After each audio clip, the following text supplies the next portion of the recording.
Hello and welcome to the Heartbound Editing Podcast.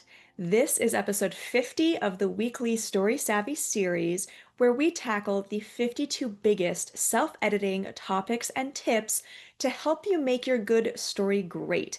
As an aspiring author asks me, a developmental editor, all of the questions that you have wanted to.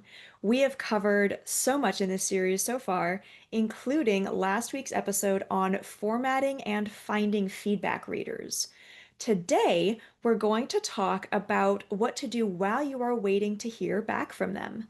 By the end of this episode, you will hopefully understand why you probably shouldn't keep self-editing during this stage and know what you can do instead to keep your productive momentum going. Joining me to ask all of the questions is my friend and co-host, Agnes Wolfe. Hello. Hi, I'm an aspiring fantasy author who hopes to release her first middle grade fantasy later next year and also host and founder of Authors Alcove. I'm here today to tackle how authors can best use their time while their manuscript is off being reviewed by an editor or beta readers. So let's start with the biggest question. Why shouldn't we just keep self editing while we are waiting to hear back from a feedback reader? First of all, I absolutely understand anyone who's ever been in that situation and felt the need to just keep tinkering because, of course, you're going to keep finding typos. Of course, you're going to remember that you forgot to replace that one line, things like that. The reason that I generally recommend not continuing to tinker while it's off in feedback boils down to a few different points. First, you want to avoid wasting your time.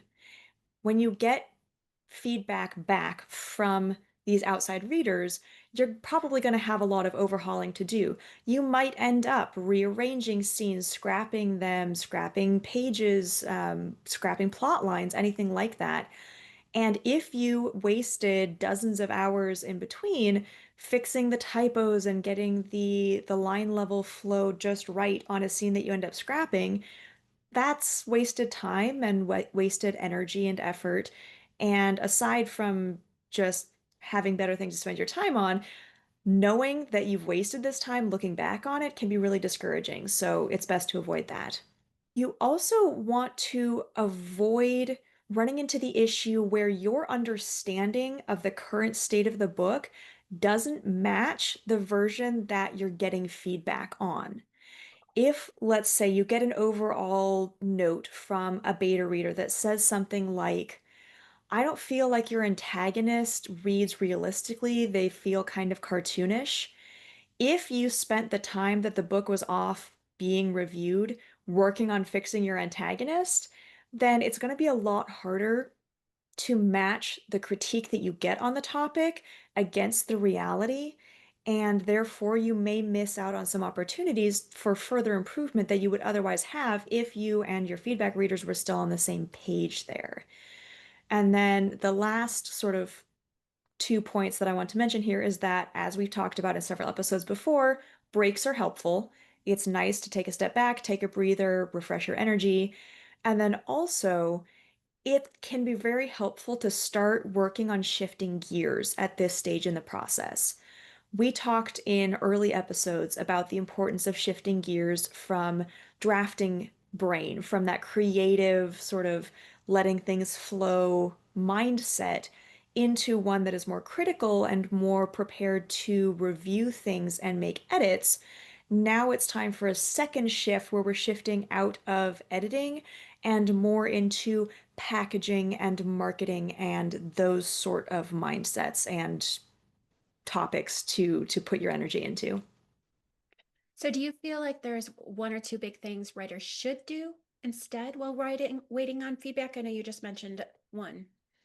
Yeah, I suggest that with this time, if you're open to it and if it's something that you want to do, you start writing or at least plan out some kind of lead magnet, especially if you're a first-time author, especially if you're working on the first book in a series. What a lead magnet is, if you're not familiar with that term, is usually a piece of writing that you can give away for free to get people to give you a try. It's like a little, teaser taste test at Costco. It gives them a little bit of an understanding for your style and what kind of genre, etc., that you're writing about, so that they will then go and buy the series. And if you have a long series, sometimes the first book in the series is your lead magnet. But again, if it's your first book in the series, that's not really an option. You still want to sell that book for a profit, at least a slim one. So having a related novella or a bonus epilogue or bonus scenes in the book from a different POV kind of thing can be great in getting readers to sort of sign up to your newsletter or to your Patreon, your Kickstarter, your social media, whatever that happens to be. And then the second thing that I very specifically recommend you work on while you're waiting to get your feedback back is your blurb. Like I mentioned in the last episode, you should have some blurb to present to potential beta readers or to an editor, as that can be very helpful in showing them what they're getting into or what you were going for with the story so that they can help make sure that the reality of what you wrote matches that. But this is a great opportunity to sit down when you're telling yourself you can't actually be working on the book and really rework it and polish it and get it into the best shape that you can. And also, I want to talk a little bit more about the lead magnets because I think that people tend to go off in this odd direction of, well, I'll just write a short story and that'll be my lead magnet. There are a few specifics around the lead magnets that I like to point out to folks who are doing that. First of all, I recommend that it have a few distinct qualities. First of all, that it be related to the series. So, for example, my lead magnet novella is written in the same world, with the same sort of like generation. And there are a couple of secondary characters that cross over, and then the main um, couple in the novella do become secondary characters later in the series. So having it tie in or at least be set in the same world and roughly the same place so that you can introduce things like magic system and world building and that kind of stuff is very helpful. I also recommend that it have a good hook at the end. So I've talked about my soapbox on cliffhangers in the past. A lead magnet novella is a great place to lean pretty heavily into having a cliffhanger because its entire job is to get people to go, I need more of this. I'm going to go start reading this full series or this author's standalone, whatever the case is. I also recommend that even if it's a short lead magnet, even if it's flash fiction, so up to 10,000 words or a single chapter bonus kind of thing, make sure that it delivers emotion and any other qualities that you want to sort of showcase. So this might be your world building, this might be character development, obviously at a very small scale, depending on how short it is, but make sure that you're still delivering something in that bonus piece. It shouldn't just be fluff. On the other side of things, I recommend that very, very strongly recommend that you avoid spoilers in any bonus content. And I've seen this in a couple like novellas or short stories that I've edited for folks.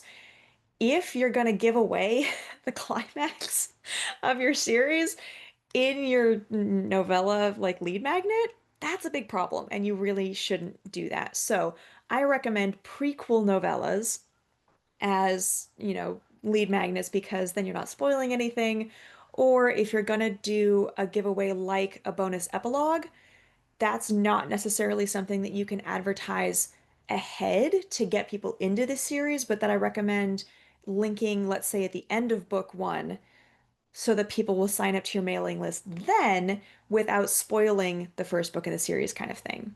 The reason I recommend doing this now in this stage is also very specifically because you still want to get your bonus content edited. Probably just like copy line edited if it's just a chapter, probably dev or beta as well, if it's a full novella. But at a very minimum, if you can have it drafted while your main book is getting structurally edited, then you can toss this bonus piece into whatever your word count is that you're getting a line editor or a copy editor or a proofreader to look at. And then a little bit more on the blurb topic. I'm sorry, I'm a little bit all over the place today. They I know that a lot of authors hate writing blurbs, and that's totally fine. So I do want to just mention that getting professional blurbs written for you is an option. I recommend strongly trying to get that tacked on to a professional edit that you're paying for, be that a developmental editor or a line editor. In that case, the person is actually reading the whole book. And as an add-on, it's usually cheaper than trying to get it done as a standalone service by a company that specializes in that. And those professionals aren't going to read your book. They just aren't. What they're going to do is they're going to give you a questionnaire that you're going to fill out, and you're going to be expected to be able to list things like what is the climax, what is the crisis, what is the starting point, what is the antagonist's arc in 10 words or less, what are your major tropes, all of these things. And then that professional is just going to put them into the right kind of template. Because of this, I generally recommend at least trying to go the DIY route first. And on that topic, I will recommend the same resource that I always recommend, which is the book How to Write a Sizzling Synopsis by Brian Cohen. That is Bryancohen, and I will be sure to link that in the show notes. I'm so glad that you were talking about the novella thing because I have actually thought about that several times. And as you were talking, I finally figured out exactly where I wanted to go, which is interesting because it was not one that has been on my radar. And then all of a sudden it was like a light bulb moment. I'm like, yay, inspiration. Heck yeah! Anyway, is there anything else that we could be working on as well? Yeah, absolutely. So, first on the list here is work on your series considerations. So, work on planning out the further books in your series so that you have a clear understanding of where things go after the end of the one that you're currently working on. If this is if you're already deep into a series, go back and reread the past books in this series while you're waiting on the beta or dev feedback, somewhat to just maintain that energy and keep your interest in continuing this project going, but also to make sure that you're not introducing series level plot holes that perhaps you've missed on previous rounds of editing. I also recommend that you take this opportunity to really make a list of all of the open loops that you've left at the end of the book that you're working on, and take that list and go write it down or apply it whatever feels right to the later series ideas and planning, again if you're writing in a series. I also just want to touch on real quick here that a good chunk of this series and these ideas about story structure can absolutely be applied to planning another book or a next book or the rest of this series. It's generally safe to assume that the topics that we covered in episode 1 and 2, essentially audience and genre, will be the same across a whole series. That's typically recommended because if someone likes the genre and they are the right audience for book one in a series, you kind of want to keep catering to that same audience and delivering the same genre all the way through. But if you want to try to take some of these series episodes and apply it to the planning or drafting stages, I personally think that episodes 3 through 11 are going to be the most helpful in those planning, outlining, and brainstorming stages. So feel free to go back and revisit those while you're waiting on your feedback. Lastly, the thing that I recommend doing while you're waiting in this sometimes awful interim of going, oh my God, are they going to like the book? Is start thinking about the next steps beyond the self-editing and where you want to go, finding and planning the professionals, whatever comes after when you're ready to really start moving towards publication. Do you mind going just a little bit more into exactly what next step should be on the radar as far as series and stuff? Sure. So this is going to be a little bit different depending on if you're going traditional or indie. Speaking mostly from the indie side of things, you're going to need editors. So after developmental, you you need to at least do a copy editor. If you don't pay for any other professional editing in the entire process, you need to pay a professional copy editor.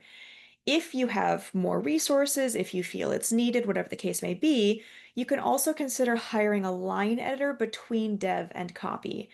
What a developmental editor does is look at structure, world, plot, characters, that kind of stuff. A line editor is going to look at how you present them. So, what is your paragraph structure? Are you getting into too much purple prose to a higher degree than a dev will give you feedback on? They're going to help with the flow of the language and the beauty of how you express yourself kind of stuff.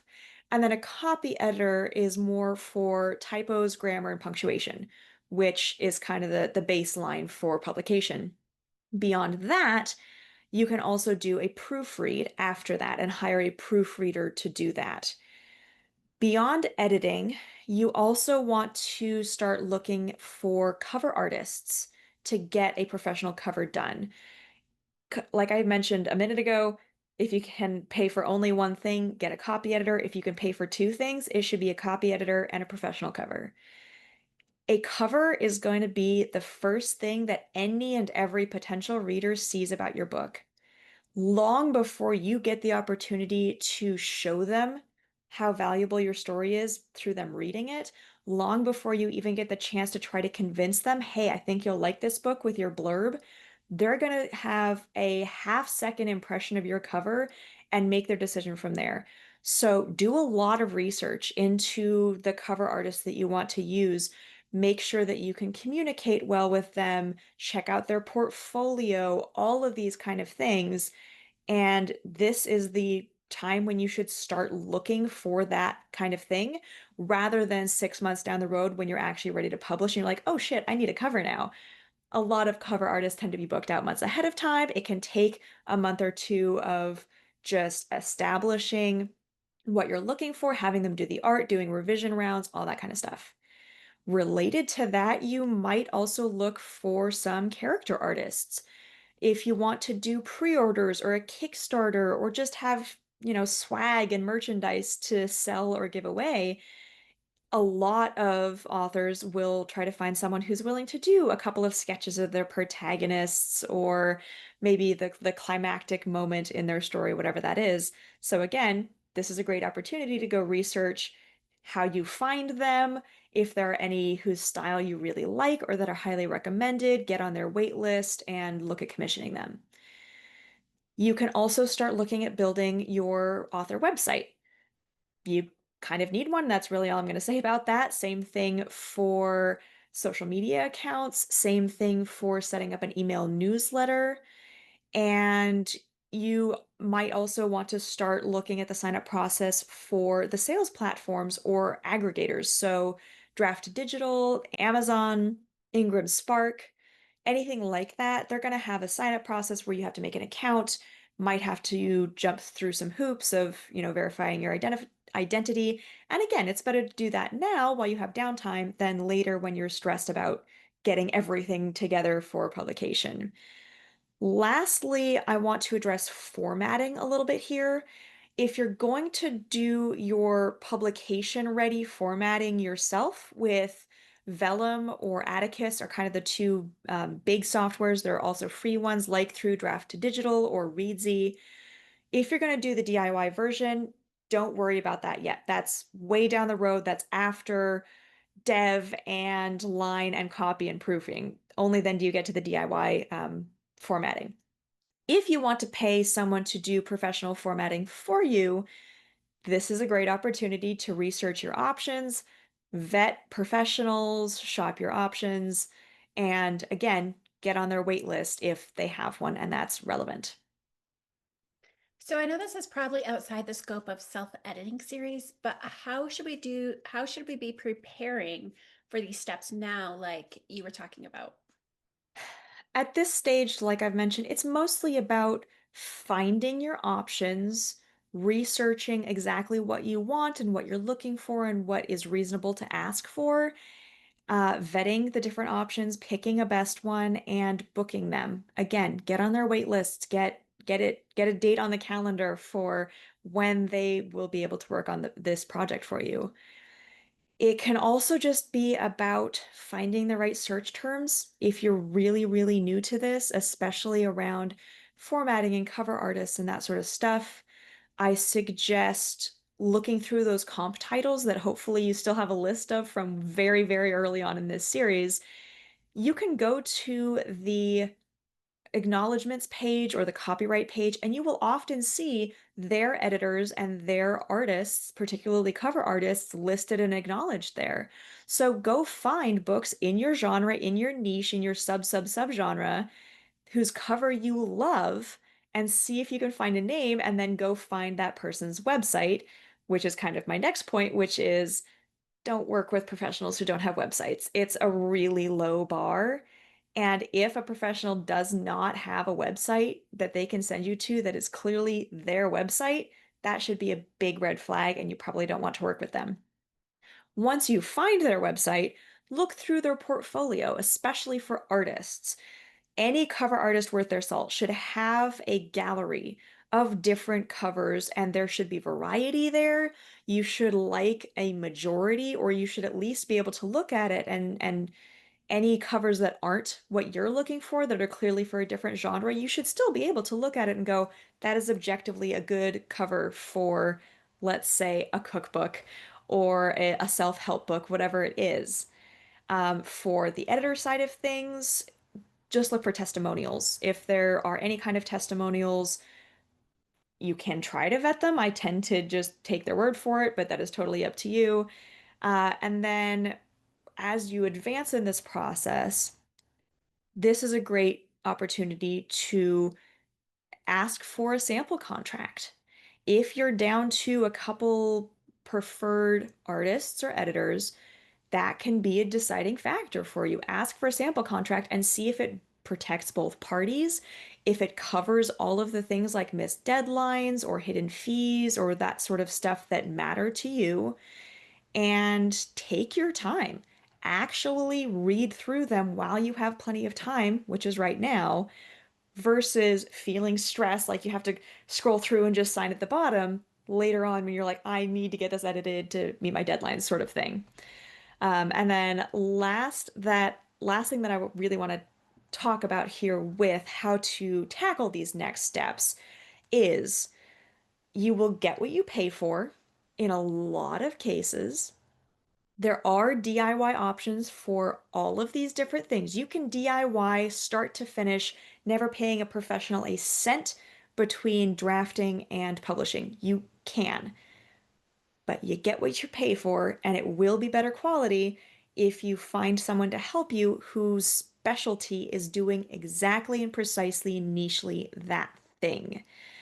And then, yeah, again, I'm just going to come back and mention one more time, prioritize. If you have a limited budget, prioritize. And I know it sounds weird to hear me saying this as a developmental editor, but you need to prioritize copy editing and cover. Everything else needs to come below that. I would personally put a developmental edit in third, but it is up to you where you think your strengths and weaknesses are, what you can or can't do yourself, what you can or can't get for free, like beta feedback, or maybe bartering, some other skill in your life for someone to do a proofread for you, whatever that is. It's okay to prioritize. Don't be stupid with how you're spending your money. If you have an unlimited budget, go wild. So one of the things that I personally have, so I have received over 100 different indie author books. And the thing that I say that I can usually tell when I'm reading what step they skipped as far as paying. So I do recommend it, do as much as you can with paid readers and that's such a thing. And the other one is I actually would put book formatting up there. Most people I can tell if they had there, I'm sure there are people that I had no idea. Did you have a professional book formatter? Nope, I did the DIY. I could not tell, but there are many that I can tell. And so that's one that I definitely would recommend. So that way it's nice and looks professionally formatted. Anyway, what about us who like we just can't not touch our manuscript? What do you recommend if we are one of those people who are just like, I need to touch it? What would you recommend for us to do? I totally get that. That has definitely been me, particularly on the first book I ever wrote.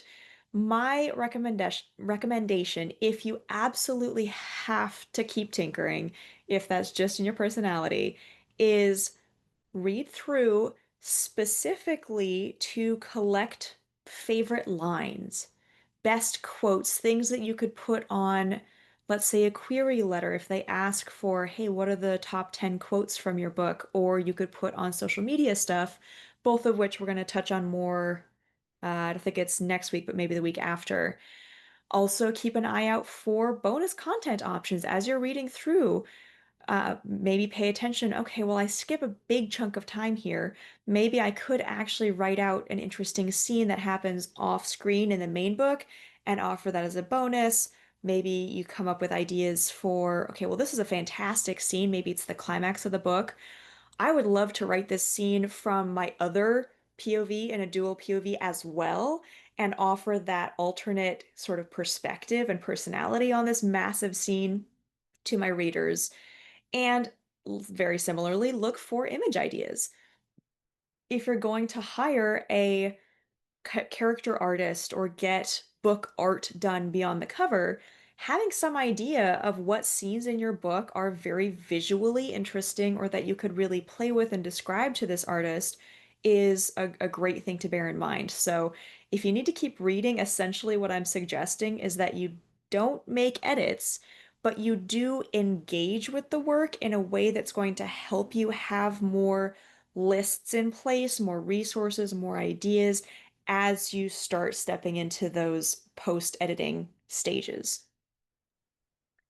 So, how does this all count as part of the self editing process since that is the focus of this series? Knowing when not to edit is important, and I think I've made that point pretty obvious in this episode so far.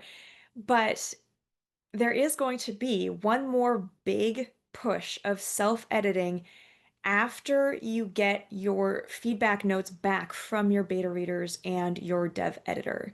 So I wanted to make sure that we do actually cover the entire self-editing process, and that happens to include covering the gap in that before you actually reach the end, which is largely the point of this particular episode. Especially since in reality, this step of handing off your work and getting feedback on it is likely to take 2 to 6 weeks, and just twiddling your thumbs while you wait can be absolute torture if you haven't given any thought to what you should do during that time, but you do know that you should be hands off. So I know one of the things that I did when I sent it off to you was actually making character sketches. And but that was like a little bit earlier in the stage, but that was something that I did to make sure that I went through and wrote all the descriptions I have for each person, just making sure that there weren't any inconsistencies. Again, you want to be careful of actually editing those consistencies because then you might go into the whole, you know, wormhole. Anyway, if truly not doing anything while we are waiting to get feedback is actually what would work better for us or what we want to do, is that okay? And especially if we schedule other life stuff into that gap. So literally doing nothing towards our book. Yes, all of my advice here is for the people who, like me, can't stand to completely disengage for those probably 2 to 6 weeks. If completely forgetting that this exists in your life for that time works for you, go for it. Like I mentioned very early on in this episode, taking breaks is really healthy. And if you're the kind of person who this works for, taking that step back and really letting your mind and your body and your spirit and your creativity reset for those weeks can be very, very helpful. It's entirely up to the individual to make the call which option works better for them. But I feel like I have more advice for the folks who that doesn't work well for, which is why we're talking about this today. Okay, so what if we are not those that are working on the side stuff and we're not the person who like decides not to touch it and we decide to edit our work and not take your advice? What should we do with that? Sure, I'm glad we're covering all of our bases here. First of all, before you touch it, recommend strongly that you save the exact version that you sent your beta readers or your developmental editor as sort of a time capsule archive version. You want to be able to reference if a beta reader says, hey, the third line in the fifth paragraph on page 156 feels off to me. You need to be able to go in and actually track what sentence they're talking about, which is going to get messed up if you continue tinkering while it's off with them. So, if you're going to keep tinkering, make sure that you've saved the exact version that you sent them for referencing exact things like that. Beyond that, I recommend keeping a list somewhere separate from your manuscript where you just make a note of any big or big-ish changes you make. So if you end up, let's say, going into chapter 6 and doing some heavy, let's say, just slimming down. So you're removing a lot of exposition, you're removing a lot of description and shoe leather. Make a note that says Chapter 6, heavy line level rewrites. If you end up adding in a plot line or taking out a character, make a note that just says, added drowning plot line, removed shopkeeper character, things like that. So that when you're going through the feedback that you got on the earlier version, if someone mentions something, you don't have to try to remember, did I already deal with that? You have a list of what you dealt with while it was off with them, and it's going to save you a lot of frustration and mental load and all of that kind of things. I also recommend that you take this opportunity, if you're going to keep editing, to take an approach that you haven't tried yet.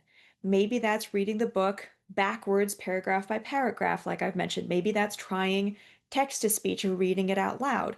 Use this opportunity instead of going through it the exact same way you already have over and over to do something different that will give you a different perspective and perhaps take your self editing to another level instead of just beating a dead horse, so to speak. Uh, Next on my list of thoughts here is don't beat yourself up when you find more issues in the version that you've already sent out. When, not if. You will find more things that you wish you had changed before you sent it off to your beta readers or your developmental editor. That's normal. Literally everyone does that. The beta readers and dev editor are not judging you for it. They're not thinking less of you for it. Take a deep breath, change it if you want to, make a note, and move on. Don't try not to have that moment of, oh no, I can't believe I left this typo in. That's not helpful, that's not productive. Let it go. And then, kind of related to that, don't bug your outside readers about issues if you find them or if you forgot to mention a thing.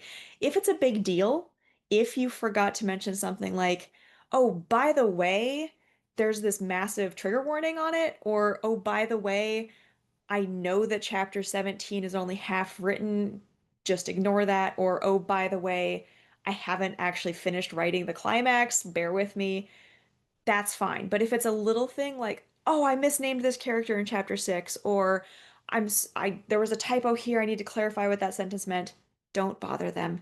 Take a deep breath, take a step back, pretend like you weren't obsessively going through your book still while they were working on it. And then lastly, on my suggestions for if you're going to keep editing while it's away, make sure that you mix in activities for yourself that refill your creative cup around the project so that you aren't just draining yourself further right before what is probably going to be the hardest part of this whole process, specifically pr consuming, processing, and then applying outside feedback. As hard as you might have felt some of these self-editing steps up to this point have been, trying to deal with outside constructive criticism on your book is going to be harder. So even if you continue tinkering, even if you continue editing while it's away getting that done on it, also revisit the original inspirations, take some time to do a different kind of creativity, whatever you need to sort of bolster yourself in preparation for this next last significant hurdle that we're going to talk about in next week's episode. Well, thank you so much for your insight. It has helped me so much, as always. Delightful, and I am excited to hear what your epiphany was about a lead magnet or novella thing. So I'm sure we will chat after this. And yeah, next week, like I said, we're going to go over best practices and supportive advice for receiving, processing, and implementing outside feedback on your manuscript. For now, I really want to thank everyone following along with this series. If you know any other authors who are nearing the end of their first draft or struggling with revisions or rewriting their novel, please send them our way. I would love to help more writers understand and finish the process of self-editing. Thank you for joining me today, Agnes. I will see you all next week. And if you happen to be sending your stuff off to a beta reader looking for a developmental editor right now, there's a great one I know that you can find at heartboundediting.com. Thank you again. Bye.